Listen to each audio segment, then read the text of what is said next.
There is a clear yet never discussed omission in the cries over PlayStation ending physical media, and it also reveals how self-centered these players are, even as they claim Sony to be some hive-minded capitalist evil. Hey everybody, how's it going? That is just a small little excerpt of a big, utterly pathetic post that some Corpo Cope made this week on X. I don't even know what to call this video yet, but it's gonna be a doozy. This guy was out here crying about the woes of games industry giants, how much these billion-dollar companies in gaming suffer every day just to do us the favor of making us new and exciting video games. Make my father, man!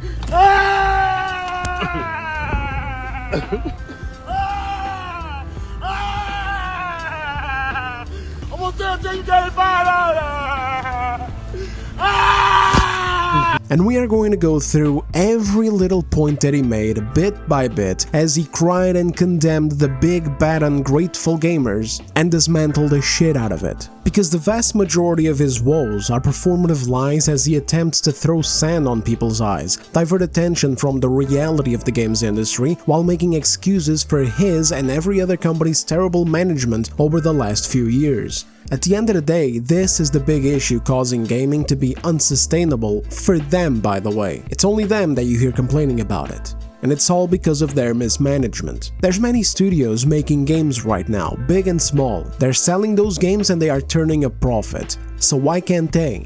Why can't these giants? I mean, they got all the resources, they got all the amenities, they got all the access, they got all the manpower, they got better tech and less limitations, so what gives? The reason why they can't isn't because of the sob story that is about to be fed to us. It's because they have been trying to force an unsustainable business model on us. They want you to sustain them and their lavish corporatization efforts. Well, I say fuck that. I say that if you can't make quality games and sell them individually as a whole full product to the gamer with a fair price attached and without any digital-only forced DRM bullshit, then just close the doors, buddy. Pack it up, turn off the lights and, I don't know, go sell seashells by the seashore. Man, I cannot wait to get into this. I mean, this moron even went and beefed with Legendary Drops, treating him like he's just some sort of gamer YouTuber looking for outrage clicks, despite all the breakdowns and research that he's been running on his own lately. More on that later in the video, let's not even waste any more time. This has been truly delightful to see. You've got whole-ass industry executives now coming out and crying on social media about gamers bad, crying and coping. And you know what that is, fellas? I smell blood in the water, and that only fuels me further, so let's go.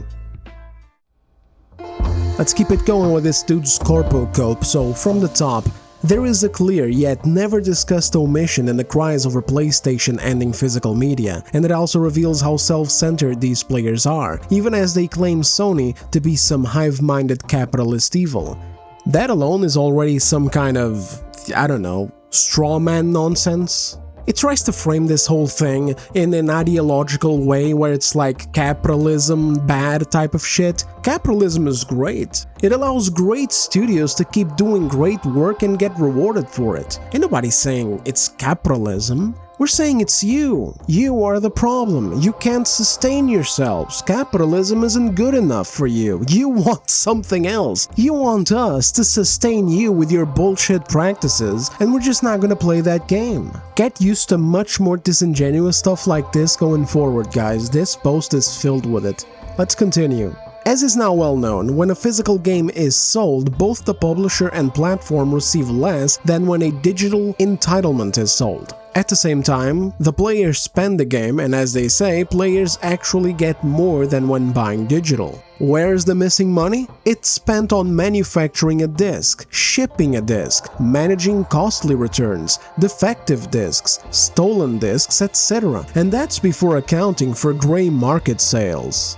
So let's stop right there for a second. By now, you're probably already seeing where this is going. It's gonna be about how much less money a company gets when they sell a game on disc versus when they sell a game digitally. We already know about that. It was beaten over our heads already by games media because suddenly, for some reason that, is totally inexplicable, the games media changed their tune and started defending PlayStation and every other company's right to stop selling us physical games. At first they were like, oof, PlayStation, oof. But now they're like, well, actually, considering the implications of the market conditions, As I carry out Bob's roadmap as CEO, I want to ensure complete alignment on optimizing our workflows for maximum AI utilization. Right. It's just More, and yeah, if I can go ahead. boomerang off that really quick here, right? You can. The question becomes, okay, how can we fundamentally embed AI to bolster our highest leverage processes?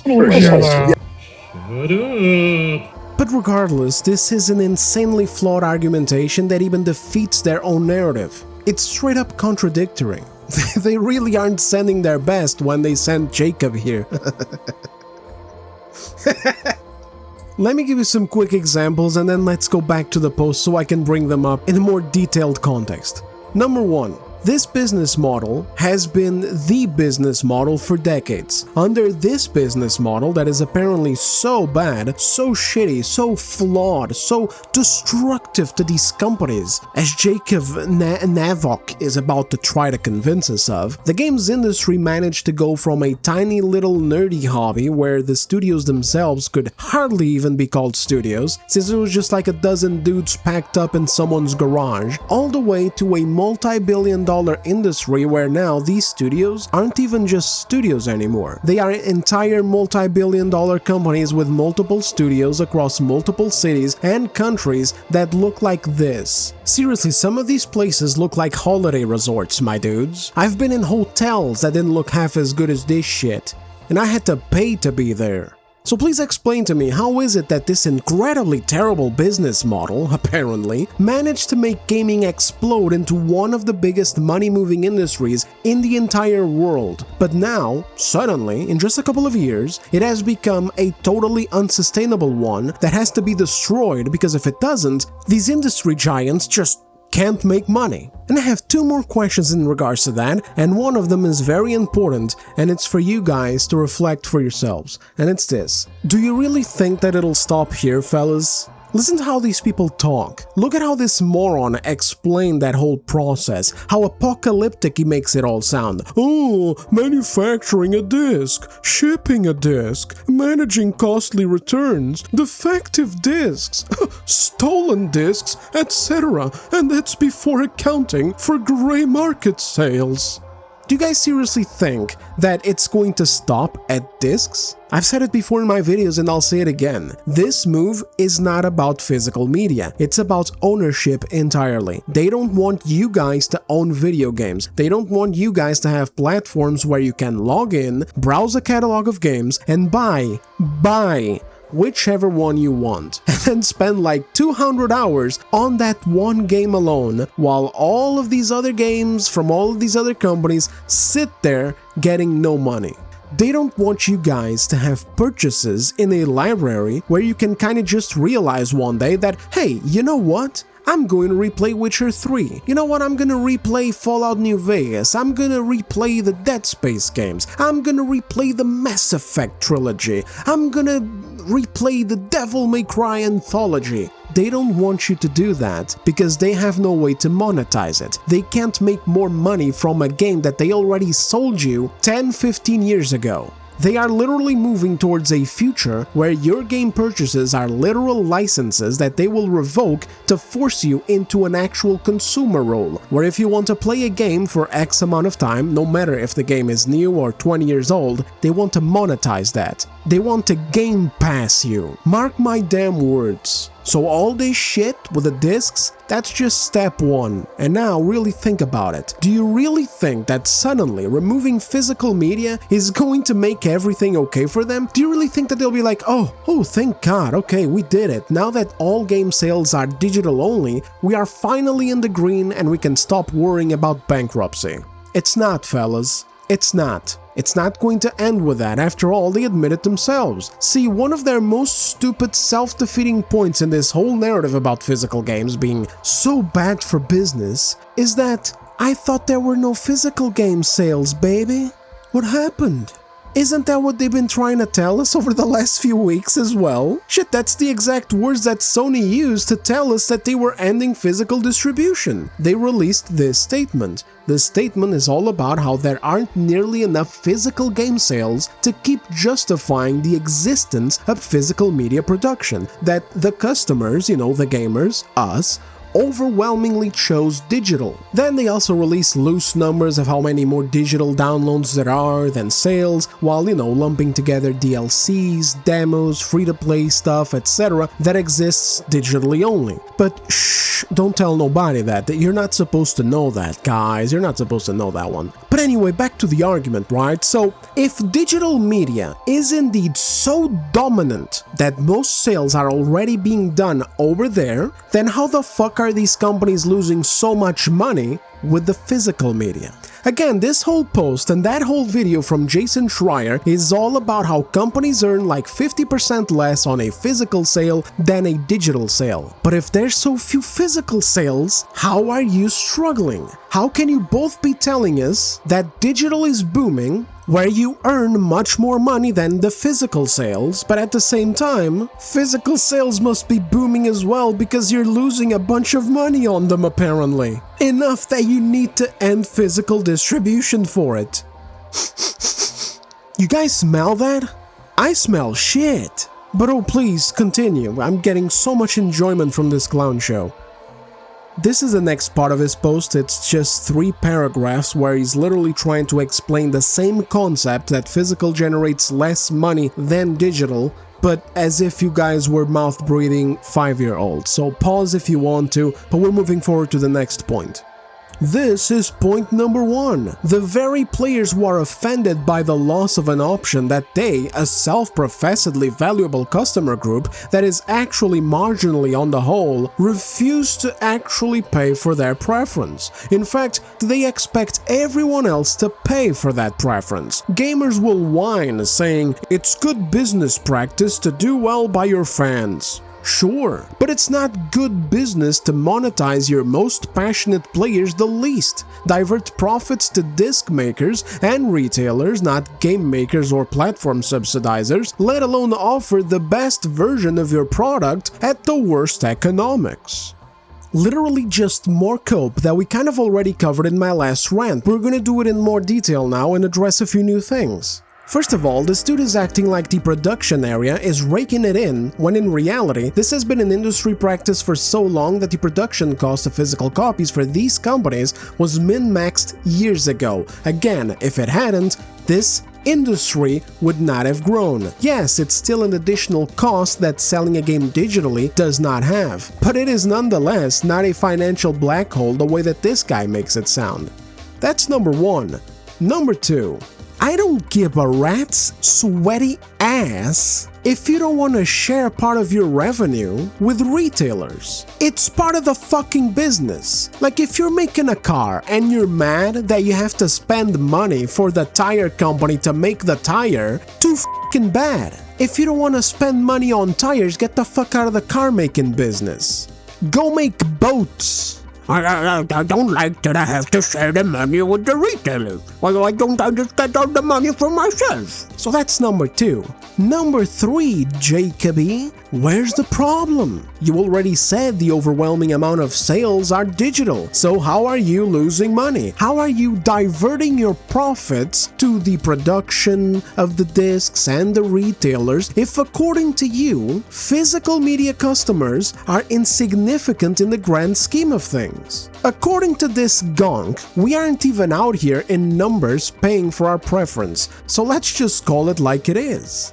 If you retards have a big money leak, it isn't being caused by physical media. So once you kill physical media and your money keeps leaking, what are you gonna go for next? Is this gonna be the miraculous time where you finally look inward at how you run your businesses and you finally fix the 50 moronic causes of that leak? Sorry, fellas, that was a rhetorical question. They'll never self-evaluate. The fault is always going to be yours, no matter what, and they will just keep fleecing you in new ways. They'll keep hiking up the game prices despite physical distribution costs not even being included anymore. They'll keep making more subscription services and more subscription service tiers and hiking up those prices too. They'll keep trying to change the way that game sales work. You can already see the beginnings of that with the pre-order early access bullshit that they do. Soon it won't be early access, it'll be exclusive access through pre-orders, while standard copies that aren't copies anymore because physical media is dead will be timed, and if you want to play more of a certain game, you'll have to pay more. Ah, but Dez, are you crazy? You exaggerate.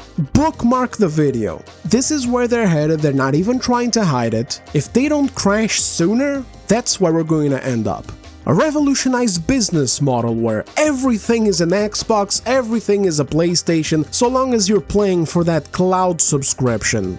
And instead of singular game sales, you'll have game packages. There's games already selling at $80. These price hikes reflect the extra cash that is spent on physical distribution. They sure as hell don't reflect an increase in quality in the games. Good Lord knows that's not it. It's been the opposite if anything else. This is something you soy boys, you Corpo boys over there, refuse to admit, is that the average AAA release is so bad, or at most painfully average, that it doesn't even justify the $70 asking price. But $70 is all you ever ask for, unless you're asking for more. What you haven't done, right, what these companies haven't done, is lower the price of digital games. That's what you should have done years ago already. Digital purchases do not incur any of these costs and are valued a lot less. We can't place them on a shelf, we can't store them, we can't lend them to a friend to give it a try, we can't sell them if the game turns out to be a waste of goddamn time. We're just stuck with them in our digital libraries until the day that the company decides that we don't own the license anymore, and then they're gone. That alone should have already made digital purchases way cheaper. A digital game shouldn't go higher than $50, especially for PlayStation, Xbox, and Nintendo's first-party games, because then they're not even paying the 30% for the platform, right? So Ubisoft, if Ubisoft is selling an Assassin's Creed game on PlayStation and you buy the game through PlayStation, PlayStation gets 30% of that sale, and Ubisoft gets 70%. This is something that I would actually love to see reduced. After all, these platforms are doing nothing. I mean, those 30% are for nothing. I kind of get why it happens on Steam. The thing about Steam is that you get in, you have a bunch of games that you can pick and choose from. You got a whole ass community tabs, community marketplaces, you got Steam organized events, you got fantastic, simple online features, chatting, workshop, mods, cloud saves, guides, user reviews, comprehensive tabs for developer notes, patches, etc.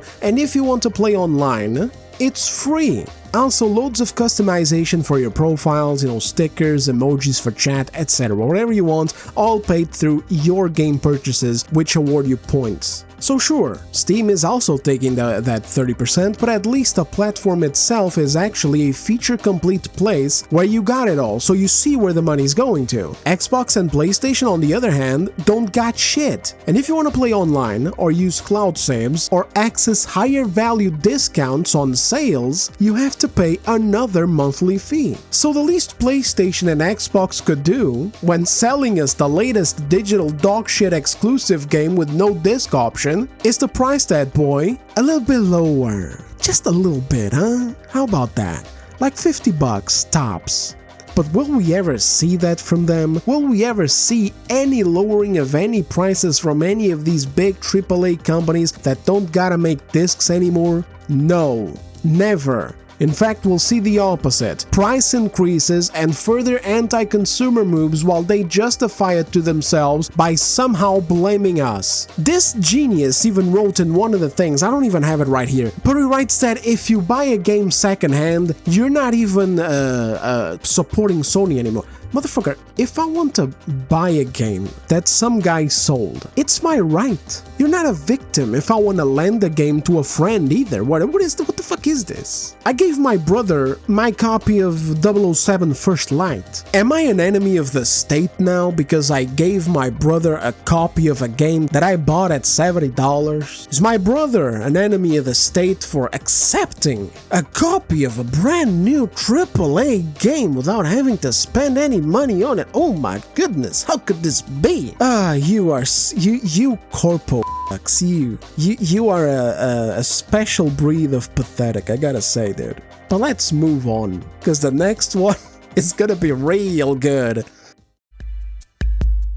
Now fellas, feast your eyes on this fat line of copium. It actually impressed me when I first saw it. Quote, if Sony were the capitalist evil physical media fans claim it to be, well, there's an easy answer. If Sony could make as much or more money from those goods, well then by definition they would do so. If these customers were in fact as valuable as they profess, Sony wouldn't do this. But these players are in fact Sony's least valuable customers, and those who purchase a physical disc via resale aren't even Sony's customers. See, this is the one that I was talking about. If these customers valued physical as much as they profess, they would pay more. The issue is players want their cake and to eat it too. They refuse to put their wallets where their mouth is. Instead, they want Sony to pick up the check.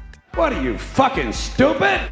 How out of touch do you have to be making a whole damn speech about how Sony is actually not the evil capitalist villain? Because if they truly were, then they would pursue the avenue that milks the most money for them, while they are literally doing that, and you are confirming that they are. Like, what are you even saying? Oh, the big bad gamers, they want oranges, but they can't accept that Sony will now only sell lemons. They call Sony an evil capitalist villain because there's not enough money in selling oranges. Well, if Sony truly was an evil capitalist villain and the oranges were profitable, then of course Sony would sell nothing but oranges. But as you can see, orange-eating assholes are Sony's least valuable customers, so of course Sony has to go and sell lemons. Like, what are you even trying to say here, dude? Well, shouldn't this be worded the other way around? Oh my god, did this idiot outsource the writing of this post to a bot farm in some shithole? You can even tell by the words he uses, like the amount of times he says profess and shit, like it's like a guy trying to desperately sound smart by using a nice, eloquent word, but he only knows that one word, so he keeps rhyming. Dude, if you're trying to prove that Sony's decision to end physical media is not driven by greed, then you should be showing signs that physical media is actually extremely profitable, not the other way around, you goddamn lobotomite. What the fuck? How is this even real? How did this dude even get to become a CEO? This is the most perfect exemplification of why the industry is cooked. It's because it's being run by CEOs with the IQ of a brick wall. Also, once again, look at his own words. Quote, but these players are in fact Sony's least valuable customers. So in other words, physical sales are both insignificant enough that you should shut up, but also significant enough that they are making a billion-dollar industry struggle. Let's do another direct quote reply. Quote, if these customers valued physical as much as they profess, they would pay more. I guess you've been living under a rock all these years, which is like totally normal for CEOs in gaming. They're not even gamers themselves. They don't know what the is going on in their industry. Now this guy is part of something else now. He's not in gaming anymore. He says that he is, but really he isn't, but he was. And so the example still stands. This industry is cursed with CEOs who aren't from gaming, who aren't gamers, who never picked up a controller, trying to dictate how the industry should be because all he wants is to see green numbers on the chart. Is it any surprise how many games are coming out with cringe? You wanna know why? Because you got CEOs that can't tell good writing from garbage. They can't tell what people really want. They pay for market research firms to do market research, but then the results come back filled with ideological bullshit that ain't even true. Like that thing that I show you guys sometimes about the ESA, where the ESA makes it look like the gaming audience is split evenly 50-50, as in split evenly between men and women. And then you wonder why so many good franchises from back then, franchises that were built by catering to male audiences, are struggling now that they started to feminize themselves, as in trying to appeal to female audiences, but the numbers aren't going up, they're going down. This is why. It's people like this. It's not just the activists in the industry. The activists are able to come to these morons and say, there is a vast well of untapped revenue that you are not exploring. And with our dog shit services, we will be able to unlock that well for you. And then they look at him and they go, sounds good, brother or sister. I honestly can't tell. But sure, you can work on the next God of War game.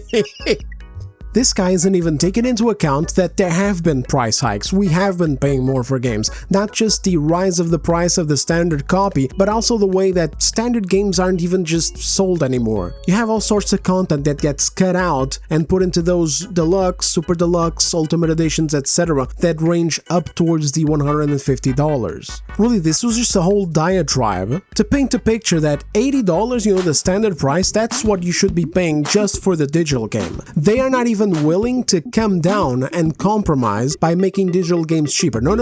That's actually the price hikes that we've seen are just for the digital games. If we wanted physical, we should actually have been paying $20, $30 more for each copy. Jacob. You got no idea how bad it's going to get for Sony and all these other companies the more you guys push stuff like this. Because this whole fantasy land you're painting where players are refusing to pay and waiting for somebody else to pick up the check, it's coming. Oh, it is coming. You keep doing this to people, you keep ripping their games from them, you keep basically showing them that buying isn't owning, and well, you know what they say. Piracy isn't stealing. Piracy in general has always been a problem with service. If you keep providing shit service, you're going to make it come back. But anyway, next. And it's not just Sony. Small studios don't do physical because it is expensive. Even CD Projekt Red has to pay publishers like Warner Brothers to make and distribute physical discs on their behalf, meaning their margins are even worse than those of Sony or Warner Brothers with their own games. But again, players just want to say, deal with it indefinitely. Ah, yes, please tell me more about how bad it is for CD Projekt Red, the company that not only released their games physically, but even provided more value than other companies were doing by including stickers, world maps, prints, etc. with their physical games. Shit, dude, I got a whole set of Gwent cards with a board to play with when I bought their expansions for Witcher 3. It was just 10 extra bucks on each expansion, and it came with a Gwent set, and still, somehow, someway, they managed to go from a little studio in Poland with no goddamn money all the way to a newly corporatized giant. That video that I showed you guys earlier of the big campus studio that looked like a resort? That's CD Projekt Red. Which I don't like to see, I'll make it clear here, I don't like to see that. I don't think that studios should do that. I don't think studios should corporatize themselves like that. It just doesn't make sense. It's not gaming, you know what I mean? That's where everything starts falling apart. That's where these companies stop caring about the consumer, or, you know, fuck that word. That's when these companies stop caring about the customer. That's when they just start looking at margins, and then they don't understand what's going on, because this moron, he's lost. He just looks at the margins. So the margins. He doesn't even take into account how much you have to gain when you are a studio that people trust, that people like, that people want to buy games from. Again, we're to believe that physical media is this absolute terrible financial black hole for these companies. It's a demon in the games industry. industry. Oh, it's even worse for smaller studios. Oh, poor CD Projekt Red had to pay Warner Brothers to distribute their games, oh no! Meanwhile, CD Projekt Red literally had an over 4,000% increase in their value from 2008 to 2026. They went from a Polish studio with a market cap of under $100 million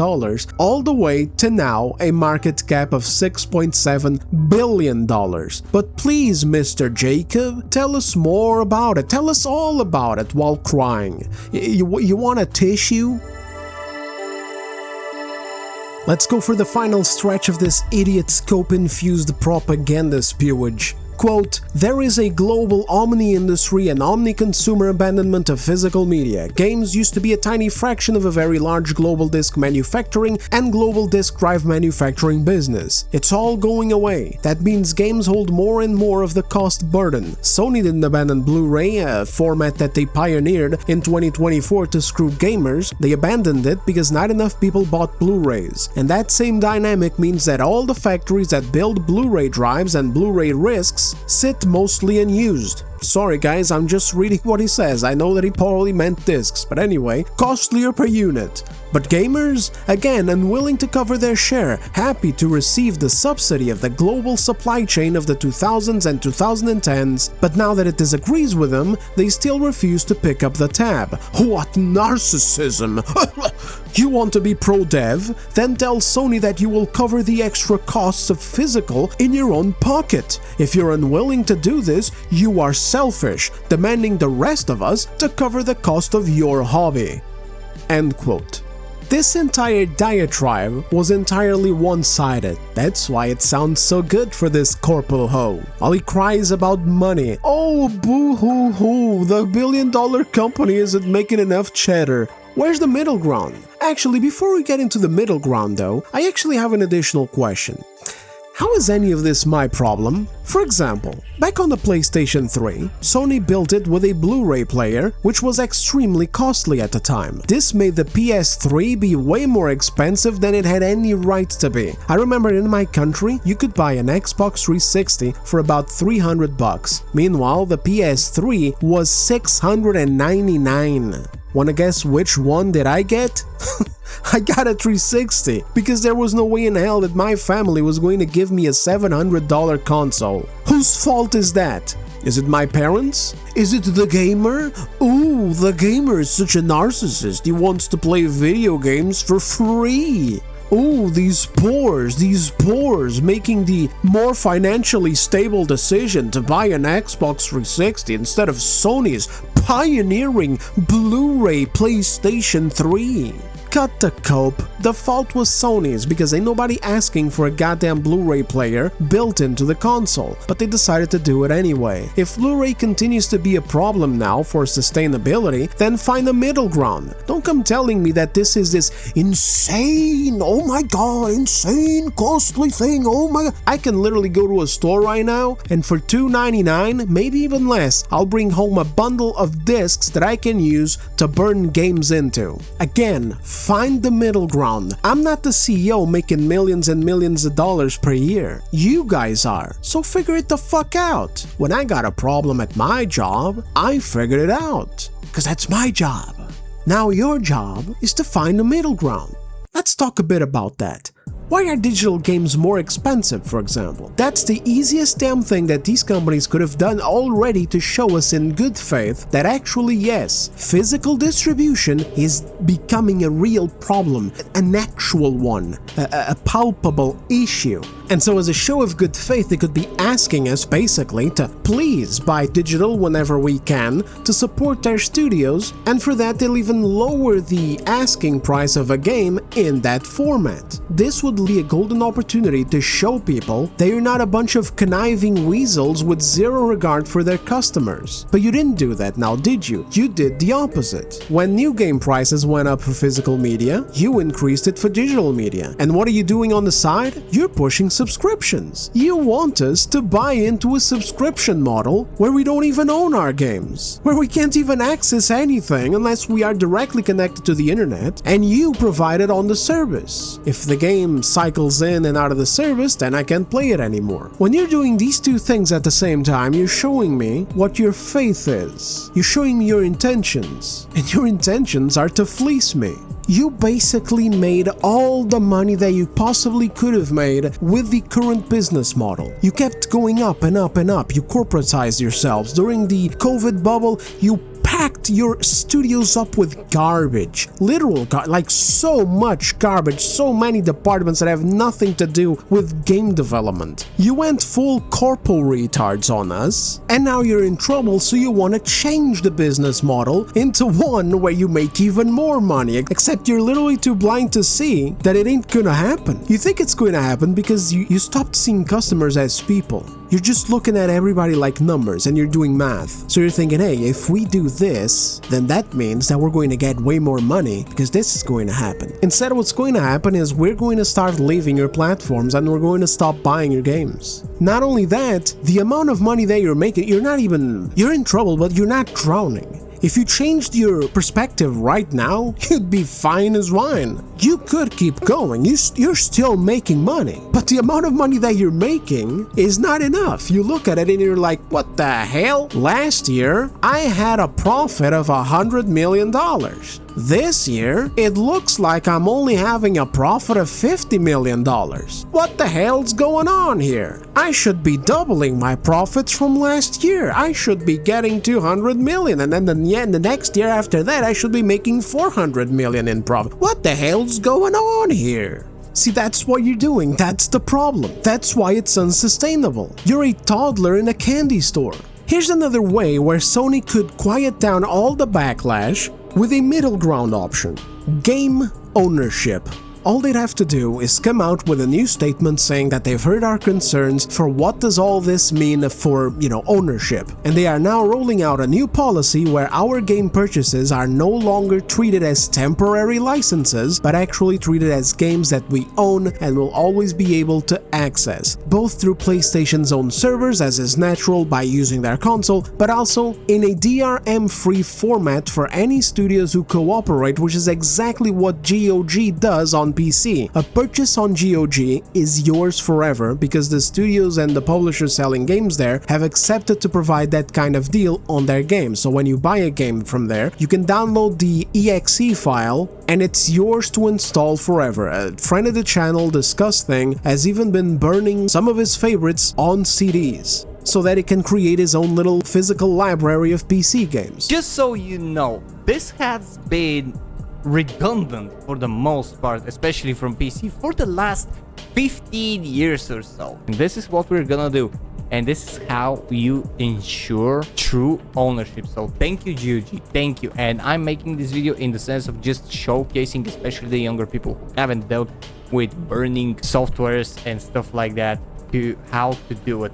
Do we see any of that from PlayStation though? Well, of course not, because this isn't about physical media. This is hardly about money, or well, it is, just not in the way that Jacob frames it. This dude is making up an entire song and dance, but his core argument has a fatal flaw. Again, I'm so sorry for repeating myself, it's super late, whatever. But you cannot both make the claim that physical media is this insanely harmful thing for the games industry when physical media grew the games industry, and while at the same time also saying that in big 2026, physical media is so insignificant that it may as well be dead. It's like it doesn't even exist anymore already. Either something is active enough that publishers are losing money on it, or it's not active at all and publishers are not losing any goddamn money because nobody's using it. Pick one. You can't have both, buddy boy. People like Jacob love to cry about how unsustainable the industry is. In reply to a comment of mine where I said that the business model was amazing for 3 decades but now suddenly it isn't anymore, he said, correct, for 3 decades the audience grew and now the audience for console games has stagnated as younger generations pick Roblox, just as for 3 decades the price of RAM wasn't insane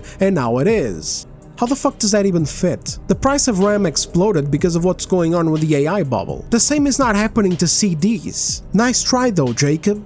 Better luck next time. Now this is all very pretty and cute, and I'm sure that all his Corpo executive buddies see that shit and they go, hell yeah, Jacob, way to go, way to own that dumbass gamer YouTuber. But this, again, is another symptom of this syndrome in the industry where executives have their own heads up their ass. They don't know jack about what's going on, because you can literally point to various other studios who are doing just fine, making profits and continuing to make new games without any of these supposed issues that are making the current business model as is to be unsustainable. I responded, yes, we're just going to ignore how studios like Warhorse and Sandfall are able to put together quality games that range between something you can finish within 20 hours to a branching RPG that you can spend 200 hours in, all with perfectly viable budgets each. I was obviously referring to Expedition 33 last year, which cost less than $10 million, and the Kingdom Come Deliverance games, especially the second one, which is bigger, loaded with content, much more refined in terms of polish and quality, etc., visual and audio, and it cost less than $50 million to make. But this moron doesn't look at that. Instead, in his planets, the only examples that exist are John PlayStation, who spent $315 million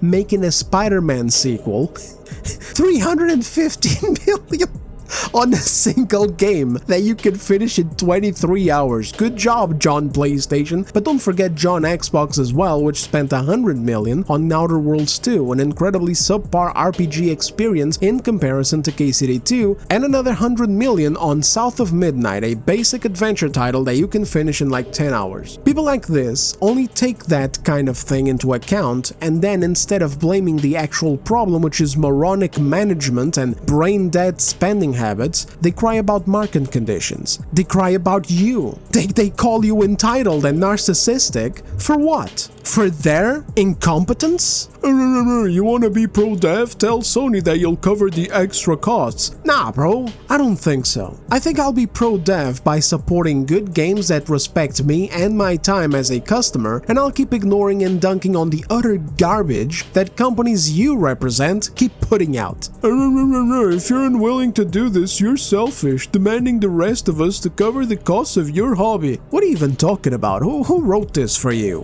Microsoft Copilot? Ain't nobody demanding anything, baby. You simply have a choice to make. You're either in this hobby to provide value to me, or you can keep playing the same game that you're playing and see how profitable it's going to be in the end. All this whining and all these little jabs, calling us selfish and narcissistic, it ain't gonna drive up your sales, buddy.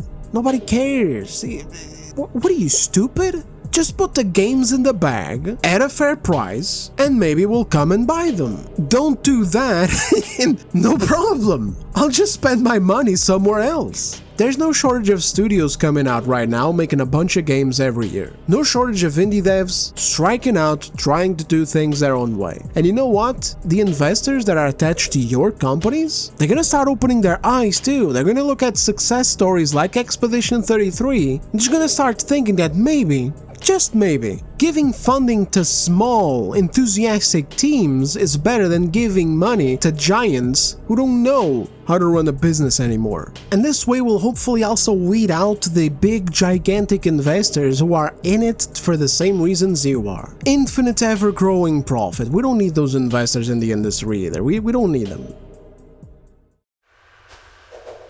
Alright guys, that's pretty much the video there, but I just have one more thing to tell you. Just one last warning. Earlier this year, I made this video. It was a bunch of soy boys on Blue Sky crying about Steam reviews being too rude and ruining their game scores on the platform. Beyond crying, of course, as bona fide Blue Sky types, they were also talking about how there should be measures to delete or outright shut down user reviews. This was just a group of soy boys crying on Blue Sky, so it should be called out regardless, because awareness is important, but clearly it's easier to ignore them than a conglomerate of billion-dollar companies doing the pressure. As the PC population grows, user reviews will continue being even bigger and bigger threats to these people, as Legendary Drop's own research proved, where all of his polls show that people really do take those user reviews very seriously to inform their purchases. And so, as a threat to these people's continued efforts to shut gamers up, they might attack platforms like Steam. I mean, again, because Steam has been under attack for years now, since they're the only bastion of transparency and free speech in gaming. You don't see any other gaming platform with a user review function as strong as Steam's, nor do you see the sharing of data like concurrent player counts on any other platform either. These platforms and companies often stick together like flies on shit for these purposes, to keep you in the dark and to benefit themselves, to keep you misinformed while propping up legacy media outlets that just chill and advertise their games and defend their agendas under the guise of journalism. So again, spend your money wisely, get a spine, and advocate for your own rights. There's a PlayStation blackout thing happening this month. If you want to join and do that, do it. PlayStation already said they don't care though. This is because the blackout has a start and an end date, which means they, well,